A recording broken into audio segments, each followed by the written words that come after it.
Robert Altman has never been a director who confined himself to just one particular genre, as his body of work includes neo-noir movies, war films, revisionist westerns, and various dramas. One genre Altman is definitely not known for, though, is horror.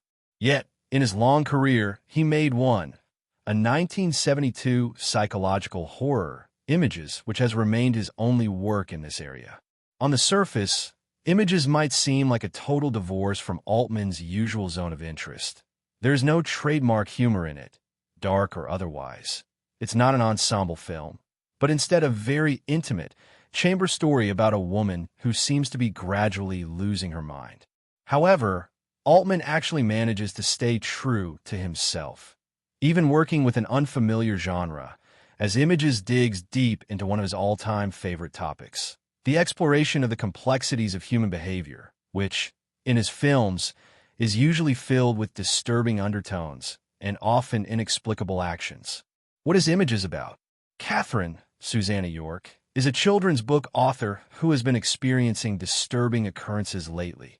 From someone calling her and claiming that her husband is with another woman, to that said husband, Hugh, René Aubergenois, suddenly turning into another man and then reverting to himself again. Encouraged by Hugh, who believes his wife is just under a lot of stress due to her work and pregnancy, the couple go on vacation in Ireland to a remote cottage in the middle of picturesque nowhere. Despite Hugh's assurances, fresh air doesn't seem to lessen Catherine's anxiety, especially when one of her previous lovers, Marcel, Hugh Millay, starts visiting with his teenage daughter, Susanna, Catherine Harrison. Catherine is not convinced that all of those visits take place in reality, since her other ex-lover, René, Marcel Bazuffi, who is actually dead, keeps coming back too, as does Catherine's doppelganger. The narrative of Images is sparse and intentionally confusing, for which it was largely criticized after the film was released. Altman's original way of working on the screenplay undoubtedly contributed to this effect. According to the main cast, which, unlike the director's other famous films, only consisted of 7 people, Altman only had an outline of the story and the scenes in it, which he later collaborated with the actors on to further develop it.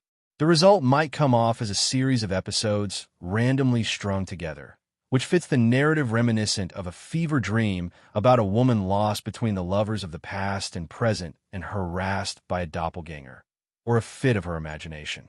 Altman himself was content with the audience not being able to decipher reality and fantasy in the film, and claimed that the events presented in it are supposed to be open to interpretation based on the viewer's experiences. The protagonist of this psychological horror can't tell what's real or not, and neither can we.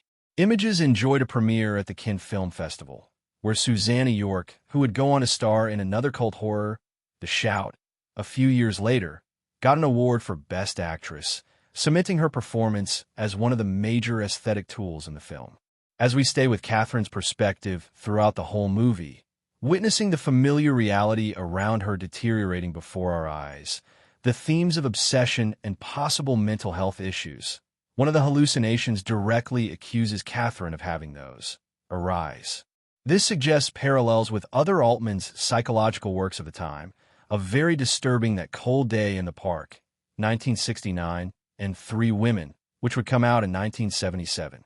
The film has also gotten a lot of comparisons to Roman Polanski's Repulsion, 1965, and especially to one of Ingmar Bergman's best films, Persona, 1966, and for good reason. Images is full of duplicates, double meanings, reflections, and illusions. Some of them intentional, and some created later by life, like the fact that a unicorn, which appears both in Catherine's fiction, the book she is working on, which Yerk wrote in real life, is called In Search of Unicorns, and in the film's imagery, will become the most famous image of the later work in Catherine Harrison's filmography, an iconic surrealist horror, Black Moon. There's an image of a puzzle that runs throughout the film, which Catherine tellingly never finishes assembling. The names of the characters are part of the puzzle too, as each of them shares the name with one of the actors. Catherine is played by Susanna, while Susanna is played by Catherine, etc. Everyone is someone else's doppelganger, a reflection of the other's persona.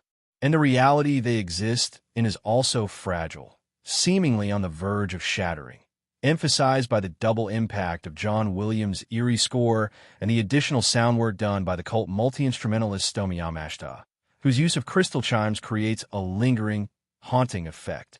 But while Images does touch on topics similar to the ones in Persona, there's another possible interpretation that allows comparisons to another great Ingmar Bergman work of the 60s, a psychological horror of his own, Hour of the Wolf, 1968.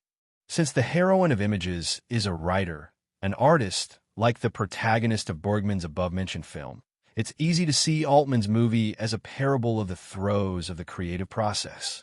The doppelganger, the supposed hallucinations, and the constant maneuvering between reality and fantasy come off differently when viewed through these lenses.